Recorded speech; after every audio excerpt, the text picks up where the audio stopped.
Hello மக்களே, இன்றைக்கி நம்ம ஆழி ஃபுட்ஸில் என்ன ஸ்பெஷல்னு பார்க்குறீங்களா? நம்ம ஆழி ஃபுட்ஸ் பிரியாணி மிக்ஸை வச்சு எப்படி குயிக்கஸ்ட்டாக வெஜ் நான்வெஜ் பிரியாணி செஞ்சிடலாம்.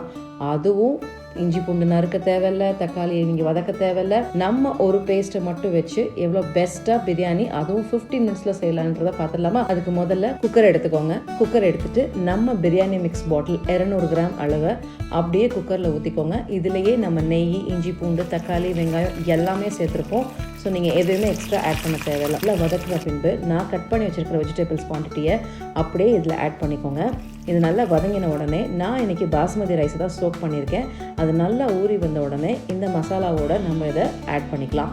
ஆட் பண்ணிவிட்டு தேவையான அளவு தண்ணி ஊற்றி குக்கரை மூடி வச்சு அப்படி சும்மா ஒரு 3 விசில் விட்டு எடுத்திங்கன்னா கமன்னு நம்ம ஆழி ஃபுட்ஸ் பிரியாணி மிக்ஸை வச்சு ரெடியான வெஜ் பிரியாணி ரெடி. இந்த ப்ராடக்ட்டை உங்களுக்கு வேணும், குயிக்கஸ்ட்டாக செய்யணும்னு நீங்கள் நினைக்கிறீங்க அப்படின்னா www.alifoods.com உங்களுடைய ஆர்டரை ப்ளேஸ் பண்ணுங்கள்.